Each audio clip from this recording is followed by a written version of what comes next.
Rahman Chinji here on Discovery Sports with my brother, as usual, Waswa Dixon. Good morning, Waswa. Yeah, How are you? I'm good. How was your weekend? Fine. We come in a moment in time where things are becoming tough and tough in the Premier League. You can see that Manchester City right now is struggling. It's had the fifth defeat in a row. They've lost the fifth match on the weekend. And Pep Guardiola is still finding his way back to playing better football like he used to. And before coming to this match, Mr. Waswa, you were one of the pundits who said you expected Pep Guardiola to come and win this match because you considered the history on how he performs every after an international break. But it looks like things are getting hard and hard. Yes. Yeah, of course, it's like a hard take for all City fans out there and Pep Guardiola fans because they didn't expect this. And yeah, it's the fifth consecutive loss in a row, as people say, but I think we take the three losses because they are the ones in the Premier League at the moment. Guardiola has lost 3 Premier League matches, and we all know what Guardiola can do by the way. Most of us. Yeah. Are you counting him out of the race? You. I'm counting Guardiola out of the race. I know it's time now for the things to happen. Yeah, it's God's timing to show him, enough is enough. Enough of the trophies you've won. It's now some other person's time to take. And I think it's happening. Do you think it's the first time Guardiola to find himself in such a situation? I think it's the first time he has lost these defeats in a row. Yeah, Do you 5 think- defeats in a row is the first time. You're counting 5, Yeah. but of these 5, there is one from Carabao. He has Bro. always Okay. always dropped out of this. It does not matter. Me, what I know is It Guardiola matters. It matters. is going through a tough time, and this time round, I'll be back in the second leg, and I'll be telling you about how many matches he will have lost, because I know he's still going to lose matches, because there's pressure that has come within the team. I don't know why. Actually, some people are claiming it's because of the stolen Ballon d'Or, but it doesn't matter. It's just comedy. But apparently now, Manchester City is going through a tough time, which I think is going to last longer.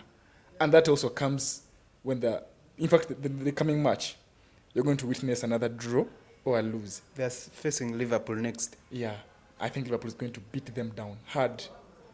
Yeah, because when I compare Liverpool on how it's performing, apparently, and if I compare Man City, what's going through, they have the confidence.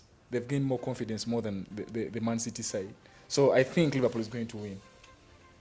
So you're counting. No disrespect for Pep Guardiola, but as for the timings of, God, I know it's time now for Man City to be unleashed, to be put down. Because teams have, suffered a lot for all these years he's been taking these trophies. I think it's time now that, I won't say they've revised their tactics 100%, but they're playing better every time they face Man City because Don't you think? I think the entire teams have... Don't you think it's too early to count Pep Guardiola out of the Premier League race now? No. How many matches has he lost? 3. 3 Premier League matches? Yeah. Yeah, I think it's the exact time. I'm speaking this in the exact moment. I count him off. I count Pep Guardiola off, and I'll be back to back my point. Someone new. It could be Liverpool to take the Premier League. It could be Arsenal to take the Premier League. It could be Chelsea or any other team to take the Premier League this time So round. is Chelsea doing well in the Premier League? Apparently, yes. But do you know that it's still Beneath Man City, it's only because Man City had a better start and Chelsea So had you a poor think- start. you You know think- the first match that Chelsea played, they played against Man City. Yeah. And they were beaten by Man City Yeah. because Enzo Maresca was still trying to study and understand how the Premier League is going to work for him and how the team is going to perform. Okay. But now, things have gone out of hands of Pep Guardiola, and I think this time round... And you think he's not going to change this thing?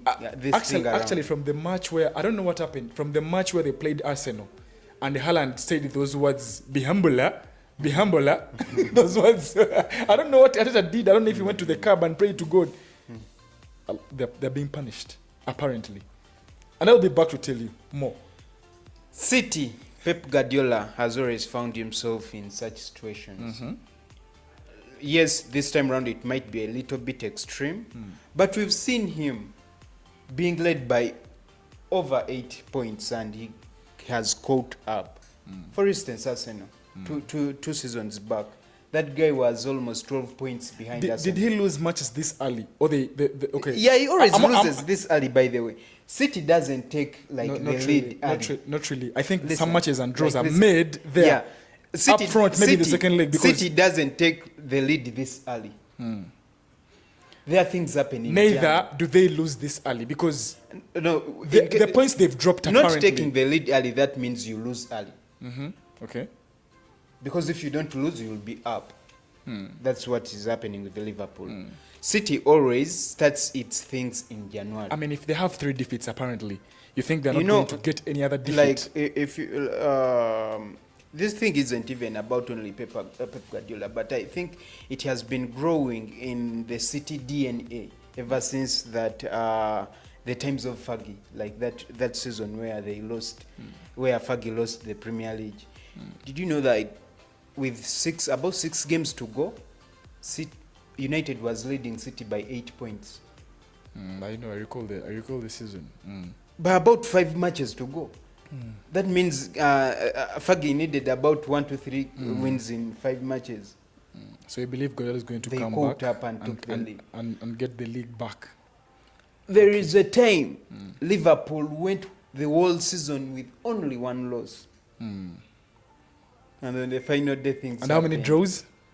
I don't know. They were about 5. I don't. So it's the draw match. The matches they were drew above are the 5 to ones 8. that haunted them into losing this They trophy. got You know, 97. at times when you focus on the lost one match. Lost 1 match, Hey. but got 97 points. Once you make, 97 points. I know this. Chelsea has never hit that. 97 points. Yeah. Man United has never hit that. Okay. There is no team that has ever finished second with 97 points. Fag never got 97 points in his career, like he has over 13 trophies. But Guardiola still took that trophy. Arsenal was in the lead. Everyone thought now it's time for Arsenal. Not everyone, bro. Not Almost everyone. everyone. Almost everyone. That is the right thing. Thought like now this is the time for Arsenal because taking a 12 points lead, my friend, Guardiola caught up. If Guardiola beats Liverpool this coming weekend, he will be back in the title race. And if he does not beat Liverpool and gets another 6 It's going to be consecutive complicated. lose, It's going to be complicated. you will believe it's time now that he has given No, up. it won't be. If he loses, then because he has a match like, is it tomorrow? So if he wins, that means he has broken that. If he loses, well, that will be the 60th. But I'm telling you this: if Guardiola wins against Liverpool, they are back in the title race. If they lose, it will be a bit complicated because they will be 11 points. By 11 points, he has already been there. Okay. You know, we are talking about this, but Liverpool has not yet faced this side. You know, like in the Premier League, every team gets its bad times. Liverpool hasn't faced it, and we expect that to come. So when it comes, by that time will these other teams be like having their best times of the league? You never know. That's when they will catch up. So don't rule out Pep Guardiola. He has been here. He has been in such positions, and this is when he turns things around. And I disagree with Wasfa. I think this time round, Pep Guardiola is going down, and another team is going to come and win the Premier League. We shall wait and talk Rahman, about there this is a later. time Pep Guardiola. I know you've spoken all Get the this facts. point. Get this point. There is a time Pep Guardiola needed to win 14 consecutive games to take the league. 14 consecutive. He needed 14 consecutive games. Like he needed to win 14 consecutive games. He did it. He won 18. Okay, this time round, something new has come. Why? A new team is going Why? to start. Why do you its think- way okay, up okay, there. okay, And okay. I think, Without like. and I think without degrading the stats down and the history and the past and everything, you're going to witness something new. And come the next Now, weekend, Rahman. they're going to lose against Rahman, Liverpool. Rahman, I want you to look in the camera. Yes. I want you to be I'm objective. very Listen. confident. Yes. I want you to be objective. Yes. Without the things of meandering around with luck and God, tell me why Pep Guardiola is struggling and why do you think he won't turn this thing around? I think Pep No Guardiola, putting things of God and blah, blah, luck and blah, blah. I want you to tell us why Pep is struggling. Okay.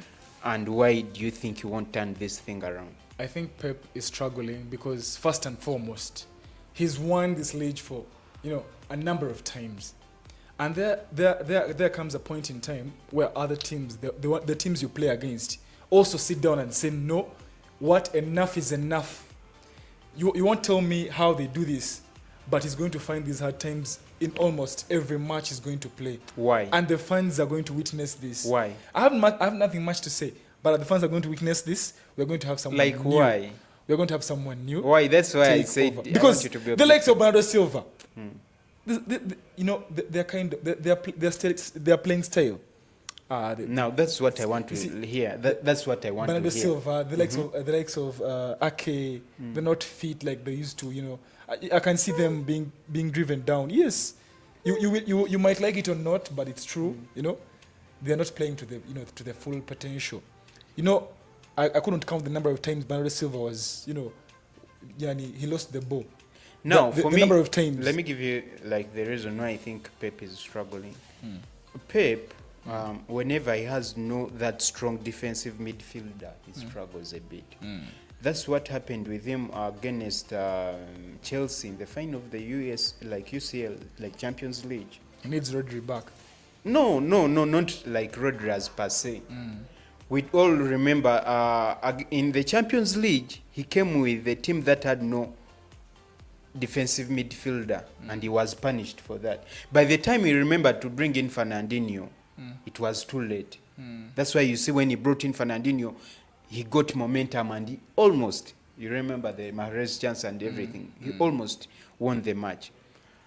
So that's what he's facing at the moment. He has no natural CDM in the team. Who does he need back in the team? Who does he need?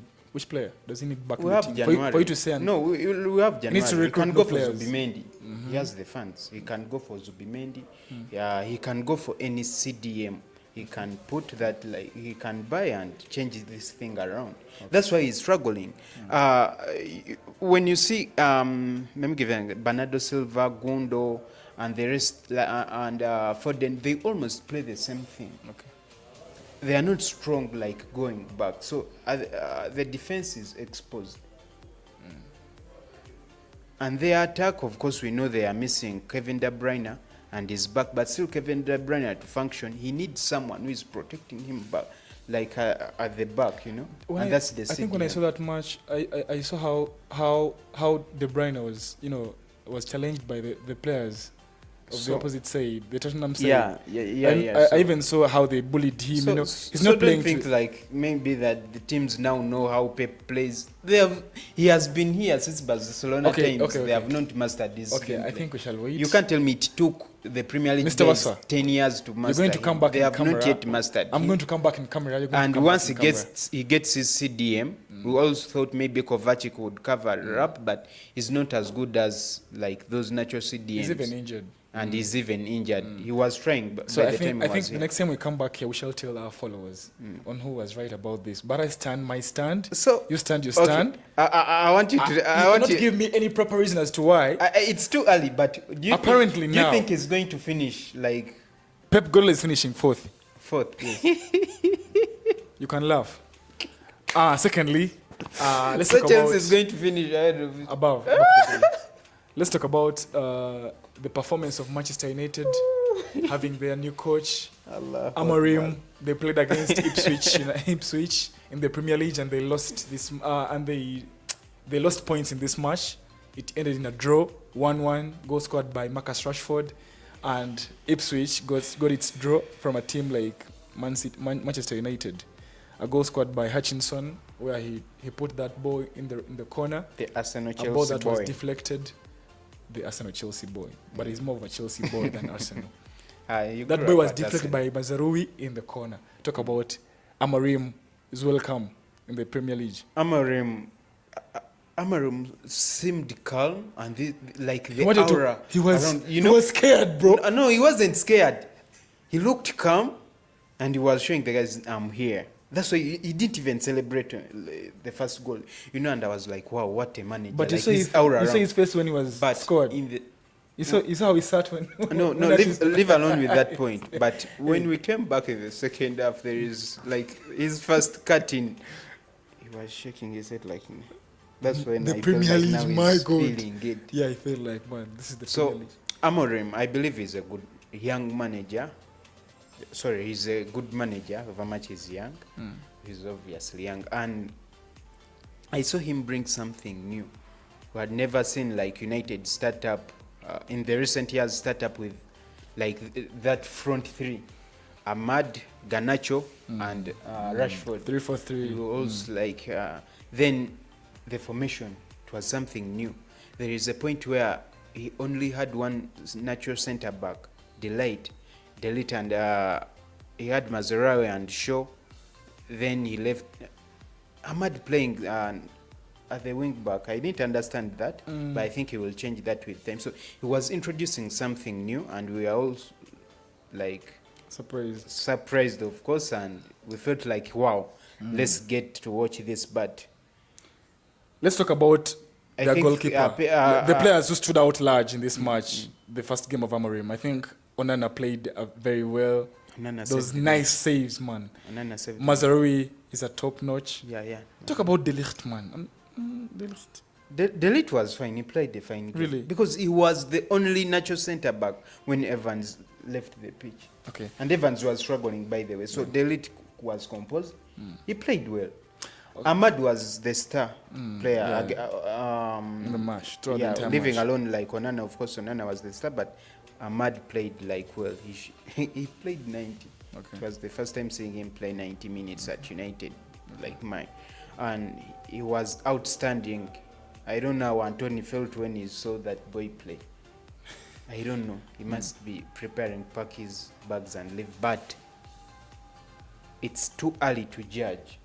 This is a manager. He told the guys we are going to suffer for a long time. Yeah.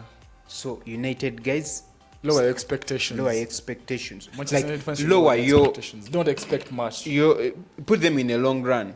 On this short run, please lower them because the guy has told you, keep like we are going to suffer. So get prepared.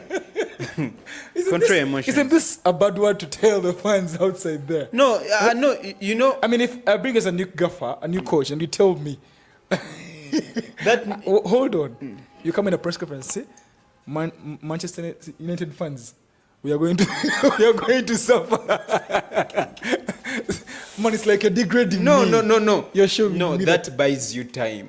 Because if you come and tell them, guys, I'm going to change this thing around next weekend. I think he's only running away from the press. You put yourself in pressure. But this, like, helps you to buy time and lower the pressure, like, on your side. Okay.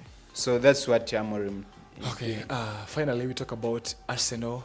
They had a very, very good match where they scored 3-0. They kept a very good clean sheet. We saw some nice goals from Thomas Partey and Saka. A very good assist from Saka to Thomas Partey to score that stunner goal. And I think we should talk about the performance without Kai Havertz, the man you've always been talking trash about. You gave us everything, and I think the coach had your interview actually. No, did you see what and I he was made talking Havertz about? sit down. Did you see what I was talking about? So talk about a game without Arsenal, without Kai Havertz, the fluidity, the flow of the game. Did you see it? Really did you see, like, everyone up front was flowing. Saka flowing. Odegaard, magician. Gabriel Jesus, however much this guy doesn't actually score. I think Havertz not going to play again in the starting 11. He's going to be benched. No, I will come back. Why was he benched for the 90 minutes, man? Arteta loves that guy. He wanted to try out something new. But did you see the flow? But he discovered, You see, even Trossard, however much these guys don't score as much as Trossard, Saka, but there is something they bring to the team. Trossard brings something different, like from Martinelli. Because whenever Martinelli gets the ball, rush to the top corner, rush like the corner flag, rush, everything is rush. But Trossard comes down, looks, his crosses are perfect, like he calms the game down. check on Gabriel Jesus, however much we badly want him to score, but he brings in something different. His hold-up play, the way he connects with Saka and Odegaard is different, you know. When he goes, like, when he drifts to the wings, you feel like the winger who was there. Okay, you feel no difference with the winger who was there, like, you know. But Kai pushes the team to play longer balls because the guy is tall. So you have to every game, like every ball you get, throw it in the box. Every ball you get, throw it in the box. He pushes the team to play longer balls, and we end up losing momentum. So then that boy Wanyeri should be given time. Nwaneri. He shouldn't be rushed. Yeah, I think because when you rush him, like, you know, you put so much pressure on him. Teta has to manage his game time, and I believe he's doing that brilliantly. He gives him these cup matches, and in the Premier League, you know, the Premier League is very different. Okay. So you can't rush. Where do you hope Arsenal to finish this season as you're finishing? First or second? First or second. Okay, yeah. Thank you. Then lastly, what's in the Premier League? How does a team like Ipswich come and beat Tottenham Hotspur? Then Tottenham Hotspur comes and beats Man City. Things as you finish. That's the beauty of the Premier League. Anything can happen. Anything can happen. However much there is pedigree, but anything can happen in the Premier League. Okay. Yeah. Discovery Sports, thank you for watching. Assalamu alaikum.